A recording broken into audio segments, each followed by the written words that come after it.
Donc, comme vous le voyez, on accueille Vincent aujourd'hui qui vient découvrir notre métier,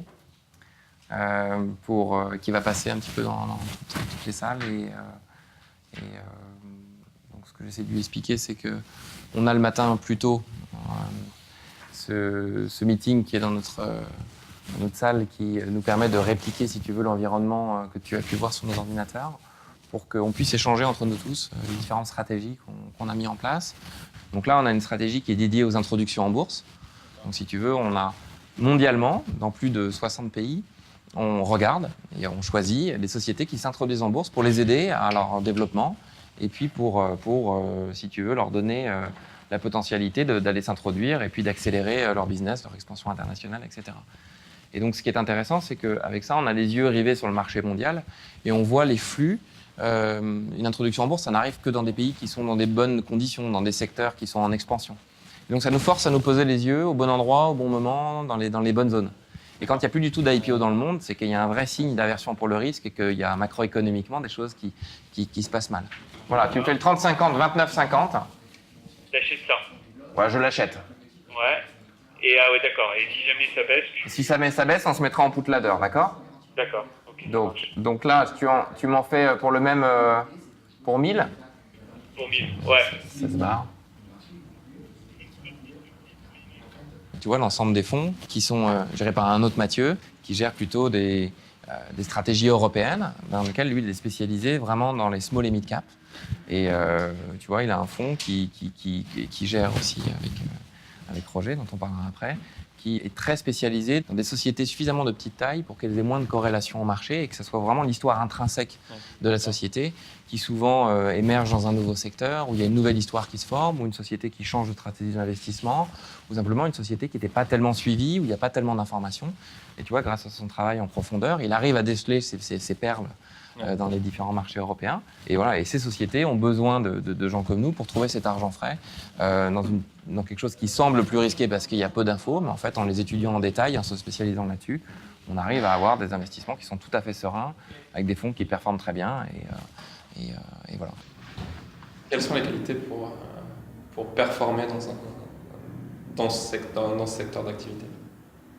Des gens qui sont formés, des gens qui sont bien assis sur leur base, mais aussi des gens curieux. Et puis la dernière des choses, ou peut-être la première, qui est la plus importante, tu as vu la façon dont on travaille. On travaille avec une proximité physique qui est très importante dans la salle de marché, en se rencontrant le matin, en échangeant. C'est un métier dans lequel il faut être humble.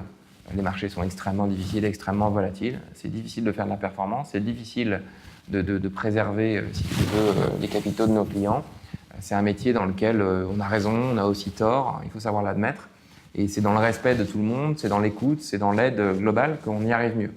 Et c'est pour ça que les qualités humaines, pour nous, sont très importantes. Et alors, tout le monde voit ça de l'extérieur comme un métier qui est extrêmement froid, extrêmement placide, où les gens sont extrêmement intéressés par les rémunérations et l'argent. Pour moi, ce n'est qu'une conséquence d'un travail bien fait.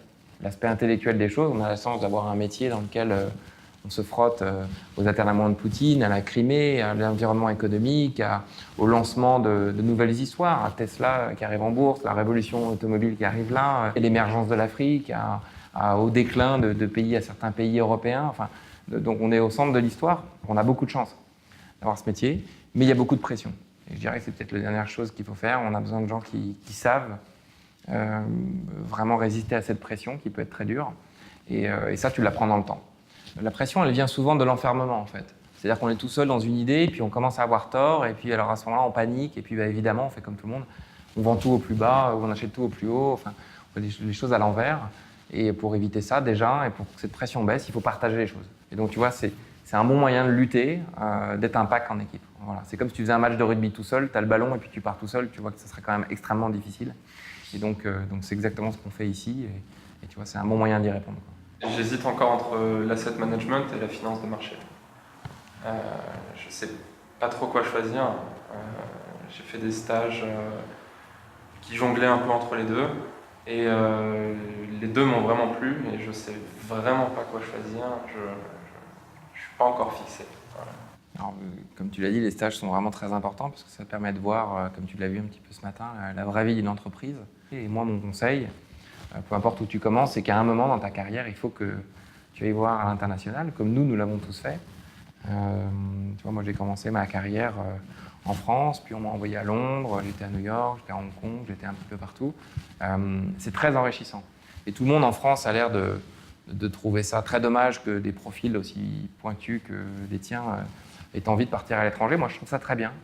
Parce que ça va te former, ça va t'amener d'autres horizons, tu vas te faire d'autres copains, d'autres façons de penser, tu vas avoir une influence multiculturelle. Et le jour où tu reviendras en France, parce que crois-moi que ce pays a beaucoup d'attraits et qu'on est tous ravis de revenir, eh bien, tu seras ouvert, formé, tu auras envie d'entreprendre, tu auras connu d'autres choses. Et tu verras que le point commun un peu avec tous les gens que tu as pu rencontrer ce matin, c'est qu'ils ont eu tous cette expérience internationale. Donc il faut vraiment, le plus important, trouver un métier qui te plaît, te lever le matin en disant que tu fais quelque chose de bien. Et je suis sûr que c'est comme ça que tu vas progresser le mieux.